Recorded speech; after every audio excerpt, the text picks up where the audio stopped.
कि धर्म परिवर्तन के लिए 20 लाख रुपए का लालच दिया गया था। धर्म बदलने का रेट 20 लाख। 20 लाख लो, हिंदू से ईसाई बनो।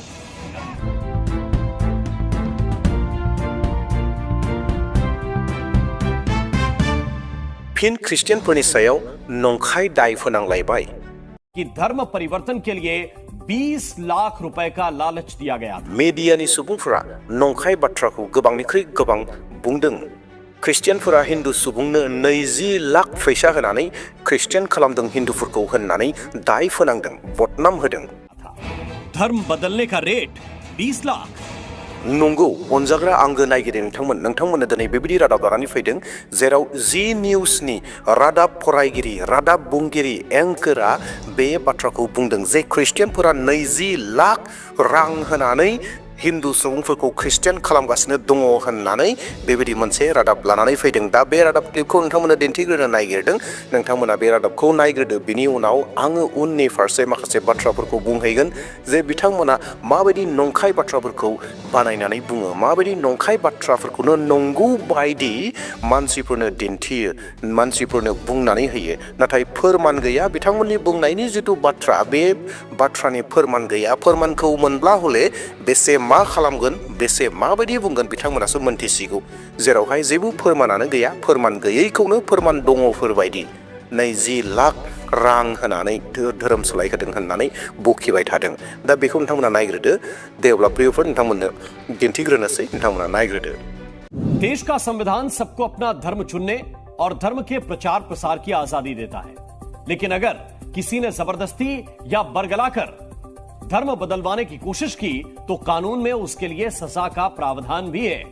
भोपाल में पिछले दिनों धर्म परिवर्तन कराने वाले एक गैंग का खुलासा हुआ था जो सरेआम धर्म परिवर्तन कराने की कोशिश कर रहा था। अब खुलासा यह हुआ है कि धर्म परिवर्तन के लिए 20 लाख रुपए का लालच दिया गया था। जी हां, 20 लाख रुपए का।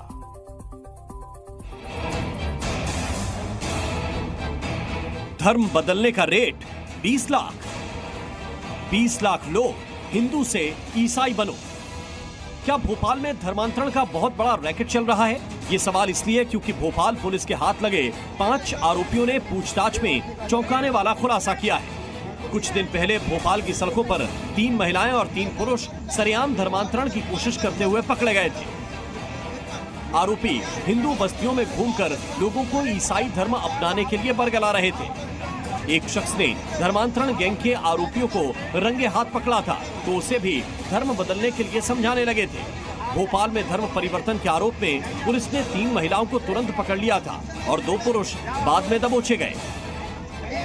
भोपाल पुलिस ने 5 ऐसे ईसाई धर्म के लोगों को गिरफ्तार किया है जो धर्मांतरण के लिए 20 लाख रुपए तक का लालच देते थे। खासतौर पर जो लोग गरीब तबके से आते हैं उन्हें ऐसे लालच देकर ईसाई धर्म में आने के लिए प्रेरित किया जाता था। यही नहीं, ये लोगों के ब्रेन वॉश के लिए साहित्य का इस्तेमाल भी करते थे जिसमें प्रभु यीशु के बारे में बताया जाता था। हिंदुओं का धर्मांतरण करवाने के लिए ईसाई संगठन से जुड़े सदस्य क्या रणनीति अपनाते हैं, इसे भी गौर से समझिए। धर्मांतरण गैंग के सदस्य गरीब बस्तियों में जाते हैं जहां लोग ज्यादा पढ़े लिखे नहीं होते। धर्मांतरण गैंग दलित बस्तियों में जाते हैं, गरीबों और दलितों को पैसे और घर का लालच देते हैं। बीमार लोगों को अच्छे अस्पताल में इलाज का भी लालच देते हैं। आरोप है कि धर्म परिवर्तन के लिए 20 लाख रुपए का ऑफर दिया गया।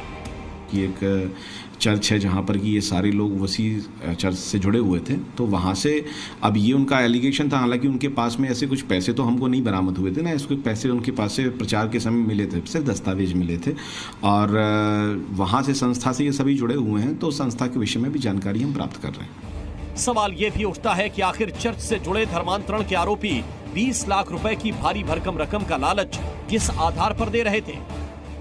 क्या धर्मांतरण के लिए विदेश से फंडिंग हो रही थी? पुलिस को आरोपियों के पास कोई कैश नहीं मिला, सिर्फ ईसाई धर्म के प्रचार वाले दस्तावेज मिले हैं। अब पुलिस उस संस्था का कच्चा चिट्ठा खंगाल रही है जिससे सभी 5 आरोपी जुड़े हुए थे। ख्रिस्ट'नि अनजाग्रा आंगो लोगो नोंथांमोन, साफ्रोमबो नायगिरि नोंथांमोना गोसो होनानै नायदों होननानै आङो फोथायदों। बे गासै जाथाय जेराव मोनसे भिडिअ क्लिपखौ बिथांमोना दिन्थिदों बे जाहैबाय भोपालनि। येस भोपालनि मोनसे भिडिअ क्लिप जेरावहाय साबा बेक्तिया गाहाम रादाब फोसावदों। साथाम आइजोफोर सानै हौवाफोर बिथांमोनखौ गाहाम रादाब फोसावनायनि थाखाय पुलिसा घेराव खालामबाय एबा पुलिसा लानानै थांबाय आरो बिथांमोनखौ हुदा पुसा माने सोंलु खालामदों नायबिजिरहैदों बिथांमोनखौ लानानै थांबाय आरो बेयाव सासे सुबुं दंमोन जायहा केमेरा खालामबाय थादोंमोन आरो बेखौनो मिडियानि जि निउसनि जि एंकार एबा जि निउसाव जायफोरा दङ दैदेनगिरिफोर बिथांमोना बे क्लिपखौ मोनबाय आरो बिथांमोना बेखौ रादाबाव लानानै फैबाय। जायहा बे गासै भिडिअ क्लिपखौ दिन्थिदों बिथांनोबो बै सुबुंफोरा गाहाम रादाबखौ होदों। नाथाय जि निउसनि एंकारा जा बाथ्राफोरखौ बुंबाय ख्रिस्टियान खालामनो थाखाय धोरोम सोलायहोनो थाखाय 20 लाख धोन होदों 20 लाख रां होयो होननानै बिथाङा बुंदों बेनि जेबो फोरमान गैया।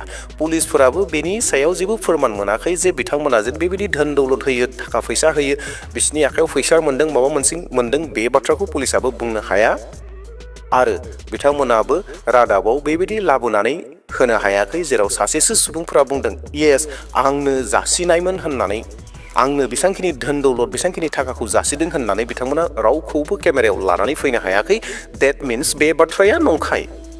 बे बाथ्राखौ बिथांमोना गावनि गोसो बायदियै बुंदों आरो बेयाव अलरेडि नोंथांमोना नुनो मोनदों पुलिस दङ पुलिसाबो इन्टारभिउआव फैदों जि निउसनि एंकारजों सोंजादों आरो बिथाङाबो बे बाथ्राखौ बुंदों जे जोङो बेयाव धोन दौलत थाखा फैसा जेबो मोनाखै बेयाव केबल बाइबेल मोनदों आरो जिसु ख्रिस्टनि माखासे ट्रेक्सफोरखौ मोनदों बेफोरनोल'सो होननानै बिथाङा बुंदों। नाथाय मिडियानि सुबुंफोरा माबायदि बुंदों जे 20 लाख होदों। बेयाव मोनसे बाथ्राखौ जोङो नोजोर होयोब्ला मोजाङै मोनथिगोन जाय सुबुंफोरा दिनै गाहाम रादाब फोसावदों जुदि बिथांमोना जुदि सासे बेक्तिनो जुदि 20 लाख जुदि होनो हायोब्ला बिथांमोना बेसे धोनि जागोन बिथांमोननि जिउ खुंनाय बिथांमोननि थांना थानायफोरा माबोरै जागोन जों ओरैनो एसे हमदां हरखानो हायो। जुदि सासे मानसिनो 20 लाख होनानै जुदि ख्रिस्टियान खालामदोंब्ला सोरखौब्ला बेथ' बोरै जागोन बिथांमोननि गाननाय जोमनायखौनो नाय बिथांमोननि जायफोरा गाहाम रादाब फोसावदों बिथांमोननि गाननाय जोमनायानो अबस्था गैया। दिनै बेबायदि नंखाय बाखाय बाथ्राफोरखौ फोसावबाय थायो ख्रिस्टियाननि सायाव जे ख्रिस्टियानफोरखौ दबथायनो थाखाय ख्रिस्टियानफोरखौ गाज्रि नोजोराव दिन्थिनो थाखाय गासैबो खामानि मावगासिनो दङ। जिसु ख्रिस्टखौ गाज्रि दिन्थिनो थाखाय गासैबो खामानि मावगासिनो दङ। मेडियाफोर होन सोरबा सुबुंफोर होन गोबां संगठनफोर होन बायदि रोखोमनि संगठनफोर दङ बिथांमोनाबो मा खालामो दिनै जिसु ख्रिस्टनि उल्थायै ख्रिस्टियाननि उल्थायै बाथ्राफोरखौ बुंबाय थायो। गासैबो नंखाय। जुदि सैथोमोनब्लाथ' मोजांनि बाथ्रामोन सैथो जुदि बिथांमोना रादाबाव लानानै फैनो हानायमोनब्ला येस आंनो होदोंमोन आंनो जासिदोंमोन 20 लाख आंनो जासिदोंमोन 5 लाख आंनो जासिदोंमोन 3 लाख आंनो जासिदोंमोन बेफोरबायदि बाथ्राफोरखौ जुदि सोरनिबा जुगिदि जुदि फोरमानखौ होनो हायोब्लाथ' मोजांमोन। नाथाय फोरमानबो होनो हाया बाथ्राफोरखौ ओरैनो बारावनो बुंनायफोरबायदि बुंबाय थायो आरो नंखायै दाय फोनांबाय थायो। दिनै जों बेबायदिखौ नुदों। बे जाहैबाय ख्रिस्टियानफोरनि सायाव तारना लाबोनाय बेबो मोनसे। नंगौ जोंखौ मोदोम लानानै बुवाखै जोंखौ मोदोम लानानै माबा मोनसे गाज्रि खालामाखै नाथाय सिं बेफोरबायदि बाथ्राफोरखौ रायजो राजानो मोनथिहोनानै रायजो राजानो मेलेमाव बिस सोनाय बे मोनसे गोसोआव बिस सोनाय बाथ्रा। गोसोआव मुगैनो थाखाय ख्रिस्टियानफोरखौ गोसोआव मुगैनो थाखाय बे खामानिखौ मावहोनाय मोनसे खामानि बेबो मोनसे तारना। बे तारनाया मेगनजों नुनाय तारना नङा बे जाहैबाय गोसो सिंनिफ्राय मानसिफोरा गुबुन धोरोमनि मानसिफोरा जों ख्रिस्टियानफोरखौ मुगैयो बे थांखिखौ लानानै बेफोरबायदि सोदोबफोरखौ बाहायो जि सोदोबफोरा मानसिफोरखौ ख्रिस्टियानफोरखौ मुगैनो थाखाय बाध्य खालामगोन कम्पेल खालामगोन बेबायदि सोदोबफोरखौ बाहायनानै दिनै रादाबफोराव बाथ्राफोरखौ बुङो। बेसो सैथो बाथ्राया। ख्रिस्ट'नि आंगोफोर दिनै भारतआव जों ख्रिस्टियानफोरहा जोंनि परिस्थितिया मोजां नङा बे बाथ्राखौ मोनथिनानै ला।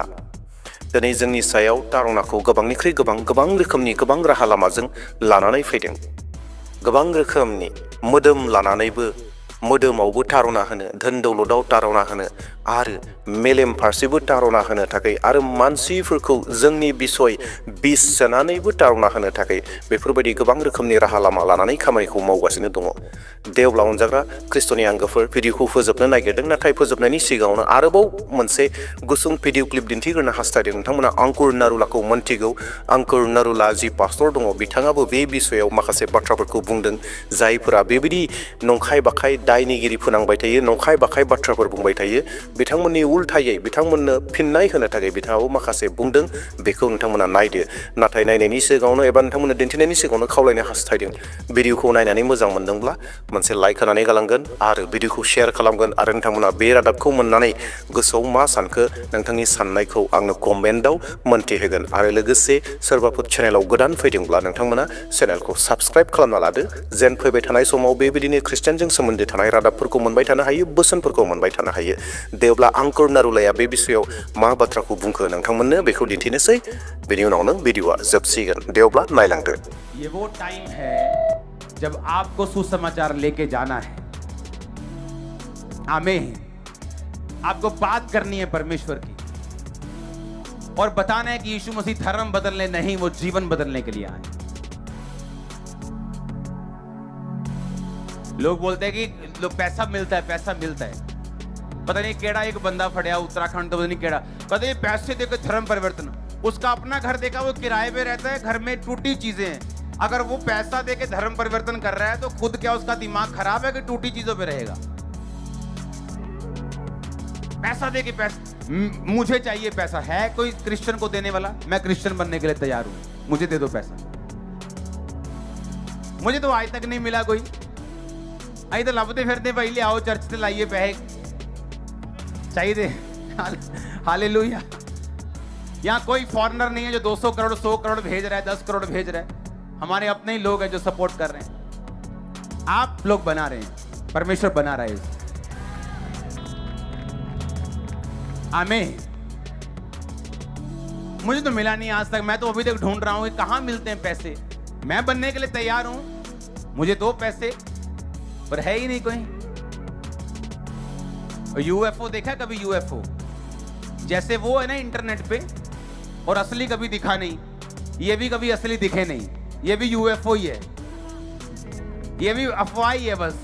आज तक दिखा नहीं कोई। कैमरामैन दिखाना लाखों लोगों को। क्या इन लाखों लोगों को कोई पैसा देके खरीद सकता है? ऑनलाइन लाखों लोग बैठे हैं, ब्रांचेस में लाखों लोग बैठे हैं, सब लाखों लोग। क्या कितने पैसे लगेंगे मालूम?